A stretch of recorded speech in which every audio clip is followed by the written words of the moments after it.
Saludos, aquí estamos en la primera parte de la lección número 149 del curso de precálculo. Estábamos viendo cómo determinar valores funcionales de funciones hiperbólicas, ¿okay? Y vimos este primer ejemplo que decía buscar el seno hiperbólico de 5. Pues si usamos la definición del seno hiperbólico, recuerde que eso es e, el número de Euler, ¿verdad?, elevado a ese número menos e, otra vez elevado al negativo de ese número dividido entre 2. Si yo busco e a la 5, ¿verdad?, usando la calculadora, como buscábamos antes los valores de las funciones exponenciales de base e, pues nos daba 148.4131591, y a eso hay que restarle e elevado al negativo 5, que también utilizando la calculadora, ¿verdad?, encontramos que era 0.006737.947, y eso, como dice la definición, hay que dividirlo entre 2. Si yo busco esa resta, eso da 148.4064212, y hay que dividirlo entre 2, y la división de eso entre 2 da 74.2032 a 4 lugares decimales. Claro, es una aproximación que desde aquí estamos usando aproximaciones, porque recuerde que estos valores, buscándola en la calculadora, dan unos valores aproximados. Bien, pues ese es el valor del seno hiperbólico de 5. Y usted dirá, bueno, es un poco trabajoso, ¿verdad?, usar la definición de una función hiperbólica para buscar los valores funcionales que le corresponden a ciertos números reales, ¿verdad? Bueno, pues entonces dijimos, ¿cómo podemos simplificar eso? Pues vamos a la calculadora y nos dimos cuenta que hay una tecla que no hemos usado todavía, que es aquella que dice, una que dice por aquí, HYP, en inglés hyperbolic, y en español hiperbólico. Pues ahí tenemos, ¿verdad?, una ayuda de la calculadora para buscar los valores funcionales de funciones hiperbólicas. Por ejemplo, si yo quiero buscar entonces el seno hiperbólico de 5, no usando la definición, sino usando la calculadora, pues ponemos, primeramente, claro, la encendemos, ponemos el 5, no importa que sea en degree o en radianes, porque ahora recuerde que este valor que está aquí no corresponde a la medida de algún ángulo medido en grados o radianes, como vimos que ocurría para el caso de las funciones circulares. Ahora eso, en el caso de las funciones hiperbólicas, esos números no corresponden a medidas de algún ángulo, ¿ok?, sino al área de cierto sector hiperbólico, ¿verdad? Tiene que ver con el área de cierto sector hiperbólico. Bueno, pues ponemos el 5, ¿verdad?, no importa que lo pongamos en degrees o en radianes.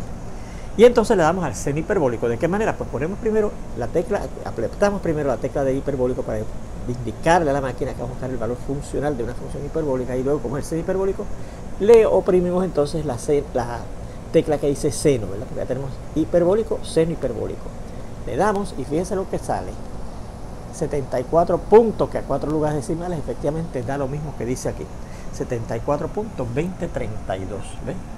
Pues ahí tenemos una forma más sencilla y más eficiente, ¿verdad?, de buscar el seno hiperbólico de cualquier valor, igual como vamos a ver ahora el valor de cualquier función hiperbólica de cualquier número real que esté permitido, ¿ok? Bueno, pues vamos a ver, este segundo ejemplo dice coseno hiperbólico de negativo 6.5. Bueno, pues ¿cómo procederemos? Pues ponemos el 6.5 nuevamente sin preocuparnos si está en radianes o en degree. 6.5, pero recuerde que yo quiero buscar el coseno hiperbólico de negativo 6.5, así que ese 6.5 lo cambiamos a negativo como siempre, oprimiendo esta tecla que dice que cambiamos de positivo a negativo, y efectivamente ahí tenemos el negativo 6.5, y entonces le damos a la tecla del coseno hiperbólico. ¿Cómo? Apretamos la tecla de hiperbólico y entonces la tecla que dice coseno, para que nos dé el coseno hiperbólico, y dice que es 332 a 4 lugares decimales. Mírenlo ahí, a 4 lugares decimales dice que es 332.5716. 332, aproximadamente 332.571. Dice 1,5, pero el siguiente número que sigue es un 6, así que el 5 aumenta a 6, ¿verdad? 5716. Y ahí tendremos el valor aproximado del coseno hiperbólico de negativo 6.5. ¿Cómo buscaremos la tangente hiperbólica de negativo 0.039? Pues igualmente, ¿verdad? Primeramente introducimos el 0.039. 0.039, no importa que esté en degree o en radianes, porque recuerde que ahora esos valores no tienen que ver con medida de ningún ángulo. Y entonces, para cambiarlo a negativo, porque es negativo 0.039, le damos a la tecla que cambia de positivo a negativo, o de negativo a positivo, si que fuera negativo el número, y entonces le damos a la tecla que dice hiperbólica, ¿verdad?, y entonces la tecla que dice tangente, para que nos dé la tangente hiperbólica. Y tenemos, y dice que es negativo 0.03898 .03898, así es que ese 9 que está en la cuarta posición decimal, míralo aquí, hay que aumentarlo a 10, ¿sí? Porque aquí después del 9 es un 8, aumentarlo el 9 a 10, así que dará .0, negativo .0 3910, al redondear a la cuarta posición decimal, ¿ok? Un 9 que hay ahí se aumenta a 10, siéndose, claro, el que está antes, que es el 9S, pues aumenta, ¿verdad?, a 10. Y entonces el que está antes, que es un 8, aumenta a 9, ¿verdad? Y 0, 3. Muy bien.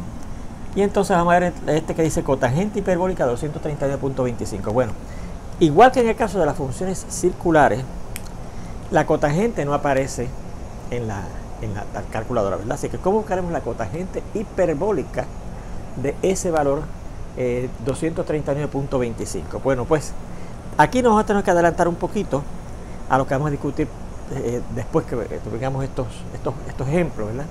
Que son unas identidades hiperbólicas, ¿ok? Recordamos que la definición de la tangente hiperbólica es la división del seno hiperbólico del número que sea entre el coseno hiperbólico del número que sea. Y recordamos también que la definición de la cotangente hiperbólica de ciertos números es al revés. El coseno hiperbólico del número que sea entre el seno hiperbólico del número que sea. O sea que la relación entre la cotangente y la tangente es que una es la recíproca de la otra, ¿verdad? O sea que tenemos esa identidad hiperbólica. Bueno, pues entonces, ¿cómo buscaremos la cotangente hiperbólica de 239.25? Pues buscamos la tangente hiperbólica de 239.25 y una vez la tengamos, buscamos su recíproco que nos dará entonces la cotangente hiperbólica de ese número. Vamos a proceder, ¿verdad? Ponemos el 239.25 y claro, no importa que esté en grados o radianes. Y entonces le damos a la tecla de la tangente hiperbólica, como siempre, ¿verdad? Hiperbólico y tangente, ¿verdad? Y nos da ese valor. Pero yo no estoy buscando la tangente hiperbólica, sino la cotangente hiperbólica. Dicho sea de paso, fíjense que da 1. Así que para buscar la cotangente hiperbólica buscamos el recíproco de 1, dándole a la tecla de 1 sobre x, ¿verdad? Y pongo así, ¿verdad? Si hubiese dado un valor más complejo, pues como quiera que sea, había que darle a la tecla de 1 sobre x para que nos dé el recíproco. Pero el recíproco de 1 es 1 otra vez. Así que fíjense que la cotangente hiperbólica de 239.25 es aproximadamente a 4 lugares decimales 1.0000, ¿ok? Redondeando a 4 lugares decimales. Vamos a ver este. Nos dice la secante hiperbólica de negativo 3291. Fíjense que la secante hiperbólica tampoco aparece la secante, igual que para el caso de las funciones circulares no aparece la secante circular en la calculadora, pero recordamos que la definición ahora de la secante hiperbólica es el recíproco del coseno hiperbólico. Así que para yo buscar la secante hiperbólica de este valor, tengo que buscar primero el valor del coseno hiperbólico de ese número, y una vez lo tengamos, entonces buscamos su recíproco. Pues mire lo que ocurre. Tendremos que poner primero el valor negativo 3291 en la calculadora del siguiente modo, ¿verdad? 3291 lo cambiaremos entonces ahora a negativo, dándole a la tecla que cambia de positivo a negativo o de negativo a positivo y nos da negativo 3291 y le damos a la tecla de el coseno hiperbólico, porque entonces su recíproco será el valor de la secante hiperbólica según la definición de la secante hiperbólica, ¿verdad? Así que buscamos la función, como digo, coseno hiperbólico. Así que damos a hiperbólico y coseno. ¿Y qué dice? Un error. ¿Sí? ¿Qué dice? Un error. Bueno, pues aquí entra aquello de recordar el dominio de las funciones, ¿verdad? Recuerde, como usted tenía la función logarítmica, ¿verdad? La función logarítmica, su dominio eran los números reales positivos, ¿verdad que sí? Y si usted buscaba el valor entonces del logaritmo de un número real negativo, le decía que había un error, porque no estaba en el dominio de esa función logarítmica, ¿verdad? Pero usted dirá, bueno, pero fíjese, profesor, el dominio de la función secante hiperbólica, mire la gráfica aquí, la secante hiperbólica es esta, Mire, el dominio, los valores que puede alcanzar en ese valor t, que es como definimos las funciones hiperbólicas en términos de un valor t, son los números reales, porque esa gráfica sigue por ahí para acá y sigue por ahí para allá. Son los números reales. Porque si yo le pongo este número real, me dice que hay un error, ¿ok? Da un error, no la puede computar. Bueno, pues fíjese lo que ocurre. Fíjese que 3291 negativo, sería bastante hacia allá. Como el eje de x, que ahora se llama el eje de t, ¿verdad? Porque estamos definiendo las funciones hiperbólicas generalmente no en términos de x, sino en términos de un valor t. Se haría bien pequeño, ¿verdad? Porque estaría bien pegadito del eje de x, que en este caso, como repetimos, es el eje de t. Así es que ese valor es tan y tan pequeño que la calculadora no tiene suficiente capacidad de memoria como para computarlo. Por eso es que le da un error. No porque este valor no esté en el dominio de la función secante hiperbólica, sino porque el valor que se obtiene es tan y tan pequeño que la calculadora no tiene la capacidad de computarlo. O sea, si yo quisiera buscar la secante hiperbólica de un número tan grande en valor absoluto, ¿verdad? Pues entonces tendríamos que usar una computadora con más capacidad para que nos dé un valor, ¿verdad? Razonable. Bueno, pues por eso es que cuando yo busco la secante hiperbólica de este número me da ese error. No porque este número no esté en el dominio de la función secante hiperbólica, sino porque da un valor demasiado pequeño y no tenemos la capacidad en la calculadora que estamos usando, ¿verdad? Fíjense en este caso, secante hiperbólico otra vez de un número negativo 100, que es bastante negativo también. A ver si no nos da un error. Pues ponemos el 100, 100, lo cambiamos a negativo, ¿verdad? Con la tecla que cambia de positivo a negativo y tenemos el negativo 100. Y le damos entonces a la tecla de el coseno hiperbólico, porque recuerde que el secante hiperbólico es el recíproco del coseno hiperbólico. Así que damos hiperbólico, coseno, y nos da, mire, un valor. Así que fíjese que yo pude conseguir el valor del coseno hiperbólico de negativo 100. Pero entonces para buscar la secante hiperbólica le damos al valor a la tecla del recíproco, porque recuerde que la secante hiperbólica por definición es el recíproco del coseno hiperbólico del número que tengamos. Así que le damos a la tecla de 1 sobre x para buscar el recíproco, que recuerde que está aquí. Y nos da, mire, dice un valor ahí que se los voy a leer. A 4 lugares decimales dice que es 7 puntos aproximadamente igual a 7.44015, así que 2, a 2 lugares decimales. Pero entonces tiene un exponente aquí arriba que dice negativo 44. O sea que eso nos está dando un valor en notación científica. O sea, ese número que lo he dado ahí a 4 lugares decimales, hay que multiplicarlo por 10 a la negativo 44. Por 10 a la negativo 44. Miren dónde está ese negativo 44. Acá arribita, la parte superior derecha de ese número, como si fuera un exponente de ese número. ¿Lo ve ahí? Negativo 44. Fíjese, eso quiere decir que yo tendría que correr este punto decimal, ¿verdad? 44 lugares hacia la izquierda, o sea, añadir 43 ceros. Fíjese qué pequeñito es ese valor, ¿verdad? Pues este de 3291 todavía más pequeño, y la calculadora no tiene la habilidad para computar ese valor tan excesivamente pequeño. Eso lo va a ocurrir con algunas otras, de hecho con todas las funciones hiperbólicas, ¿ves? Van a tener unos valores que son tan y tan grandes que le va a dar un error, y va a ser unos valores tan y tan pequeños que también le va a dar un error porque la calculadora no tiene la capacidad de determinarlos, ¿ok? Y claro, hay unas funciones hiperbólicas. Mírenla aquí. La cotangente hiperbólica de cierto número, t que sea, mire que al tener como asíntota vertical al eje de y, eso quiere decir que el 0, ¿verdad? Mírenlo por acá también, ¿verdad? Se acerca cada vez más y más al eje de y sin llegar a tocarlo. El 0 no está en el dominio de la función cotangente hiperbólica de ese número. O sea que si yo le he pedido la cotangente hiperbólica de 0, también me va a dar un error, pero en ese caso es porque el 0 no está en el dominio de la función cotangente hiperbólica. Igualmente, fíjense que la cosecante hiperbólica es una gráfica que parece una hipérbola y que tiene al eje de y como asíntota vertical. Fíjense que la gráfica trata de acercarse al eje de y sin llegar a tocarla. O sea que el 0 no está en el dominio de esta función hiperbólica. Y por lo tanto, si yo pido la cosecante hiperbólica de 0, no me la va a poder definir porque no está ese valor 0 no está en el dominio de la función cosecante hiperbólica. ¿Ves? Así que fíjense, puede haber dos errores, o porque de hecho el 0 no está ni en el dominio de la función cotangente hiperbólica ni en el dominio de la función cosecante hiperbólica. En las demás funciones sí el 0 está, ¿ves? Está en la secante hiperbólica, está en la tangente hiperbólica, cuya gráfica es esta que está aquí, está en la gráfica del seno hiperbólico y está también en el dominio del coseno hiperbólico. Pero en esas dos funciones, cotangente hiperbólica y cosecante hiperbólica, el 0 no está en el dominio. Así que si usted le pone para buscar la cotangente hiperbólica de 0 o la cosecante hiperbólica de 0, le va a dar un error, porque no está en el dominio de la función ese valor de 0. Pero también le puede dar error si es que es un valor tan y tan grande que la calculadora no tenga capacidad para determinarlo, ¿ok?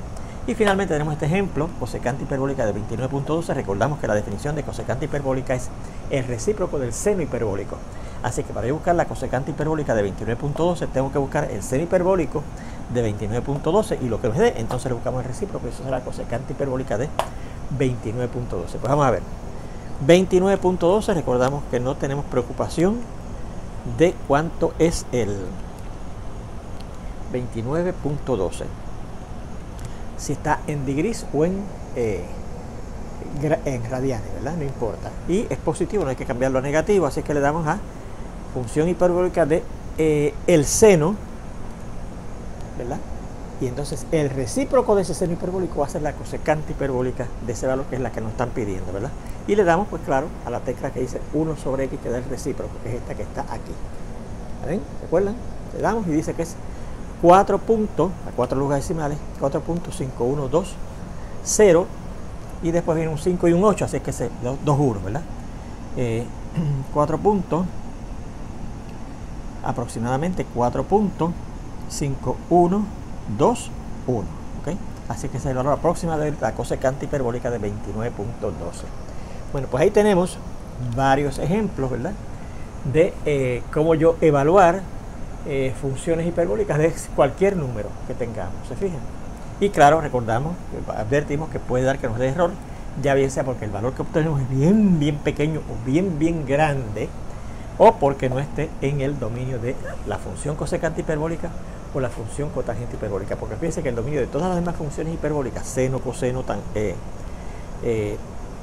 seno, coseno, tangente y secante hiperbólica, son los números reales, ¿ok? Excepto para esas otras dos, que el 0, la cotangente hiperbólica, y la cosecante hiperbólica, que el 0 no está en su dominio. Bueno, ahora este tópico dentro del tema de las funciones hiperbólicas, que son las identidades hiperbólicas, ¿ok? Identidades hiperbólicas.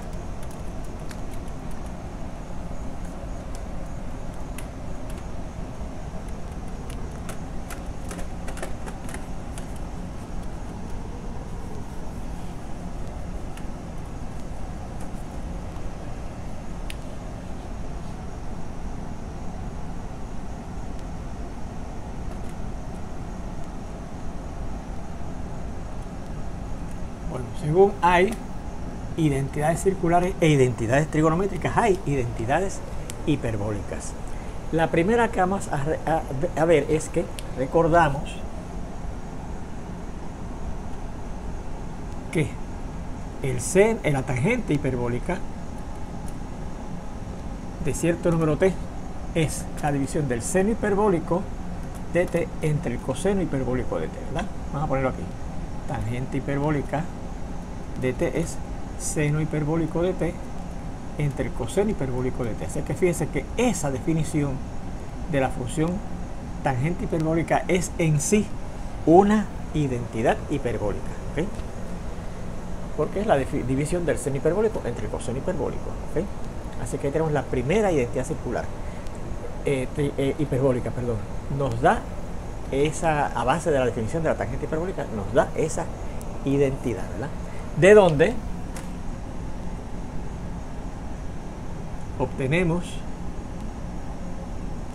las siguientes variantes, ¿verdad?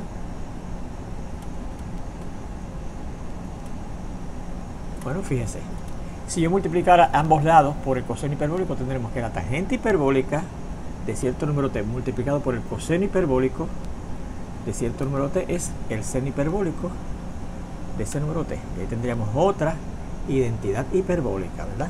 Y de aquí yo puedo sacar también que el coseno hiperbólico de t es el seno hiperbólico de t entre la tangente hiperbólica de t, y ahí tenemos otra variante. Coseno hiperbólico de t es el seno hiperbólico de t dividido entre la tangente hiperbólica de t. Y ahí tendríamos otra, ¿verdad? Otra identidad hiperbólica, ¿ok? Bueno, recordamos también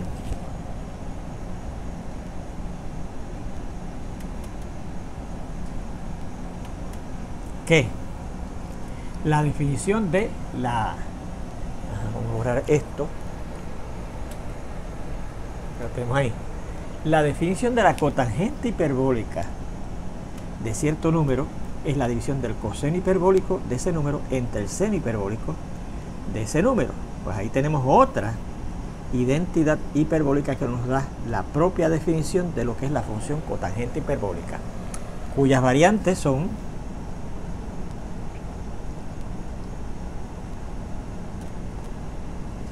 vamos a ver. Bueno, pues si multiplico en ambos lados de esa igualdad por el seno hiperbólico de t, me dará que la cotangente hiperbólica de t multiplicada por el seno hiperbólico de t da el coseno hiperbólico de t, ¿verdad?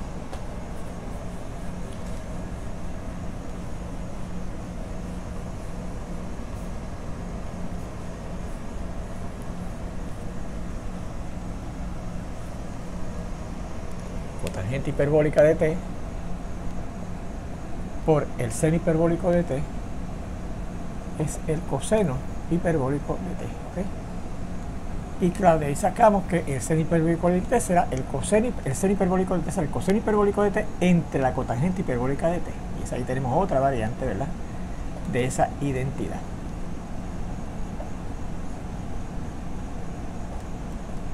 Y tenemos otra identidad. Bueno, recordamos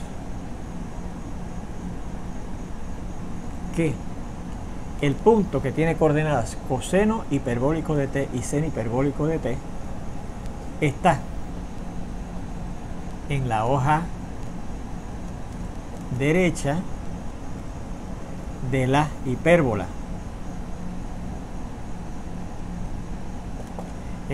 unitaria x cuadrado menos y cuadrado igual a 1.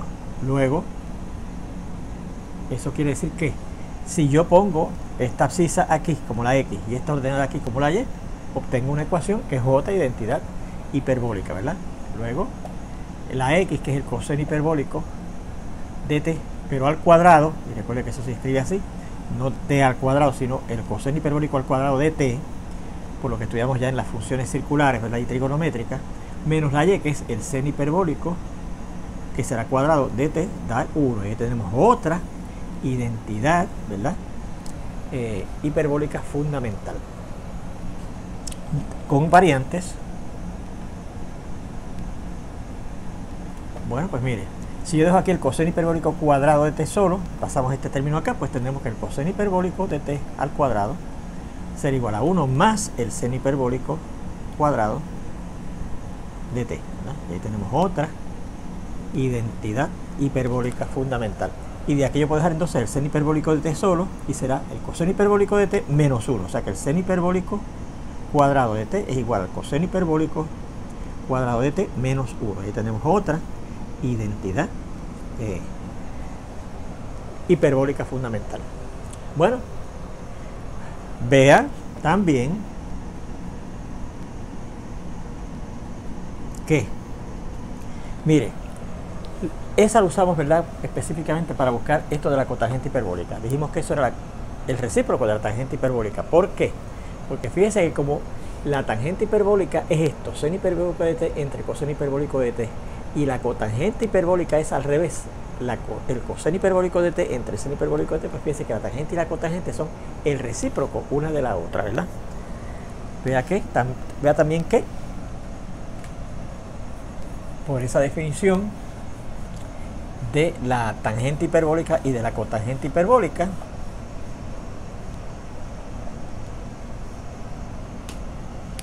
por las definiciones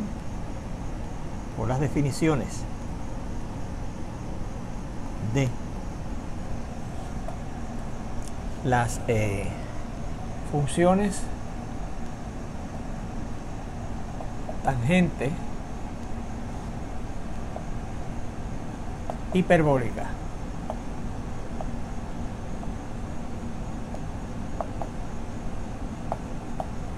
Y cotangente hiperbólica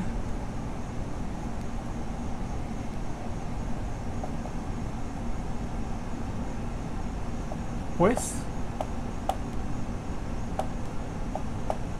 la tangente hiperbólica de cierto número t es el recíproco de la cotangente hiperbólica de ese número t. Y ahí tenemos otra identidad hiperbólica fundamental, cuyas variantes son, bueno, pues, si multiplico en ambos lados por la cotangente hiperbólica, tenemos que la tangente hiperbólica de t por la cotangente hiperbólica de t da 1. Y de aquí sacamos entonces también que la cotangente hiperbólica de t será 1 sobre la tangente hiperbólica de t, o sea que según la tangente hiperbólica es el recíproco de la cotangente hiperbólica es el recíproco de la tangente hiperbólica, ¿verdad? Ahí tenemos esta otra identidad. Y esta otra, que la cotangente hiperbólica del número t es igual a 1 sobre la tangente hiperbólica de t. O sea que fíjense que la tangente hiperbólica es el recíproco de la cotangente hiperbólica y la cotangente hiperbólica de cierto número es el recíproco de la tangente hiperbólica de ese mismo número. ¿Sí? Bien, recordamos también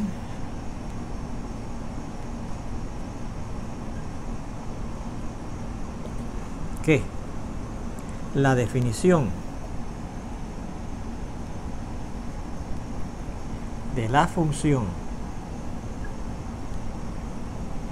secante hiperbólica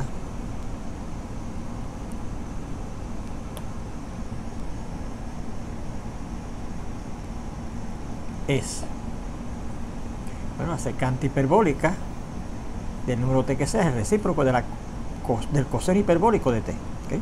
Y ahí tendremos otra identidad hiperbólica fundamental que nos da la propia definición de la función secante hiperbólica, cuyas variantes son las siguientes. Vamos a ver, si yo multiplico en ambos lados por el coseno hiperbólico, ¿verdad?, de t, pues tendremos que secante hiperbólica de t por el coseno hiperbólico de t es 1, ¿verdad? Vamos a poner acá.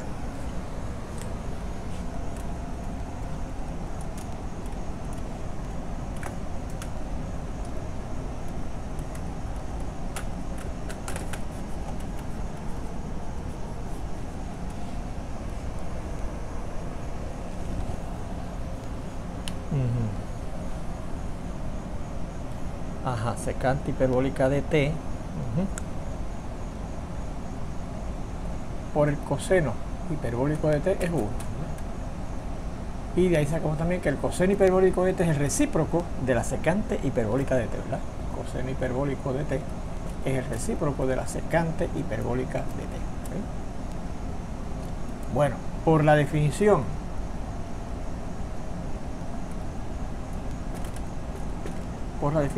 de la función cosecante hiperbólica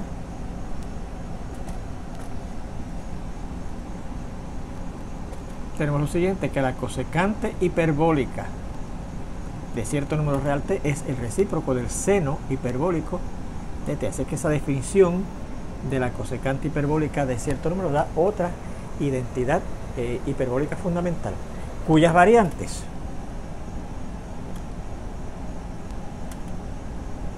son, bueno, ok, cosecante hiperbólica de t por seno hiperbólico de t, ¿verdad?, da 1, ¿verdad?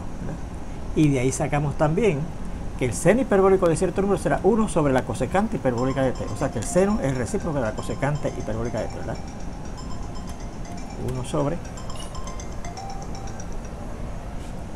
la cosecante hiperbólica de t.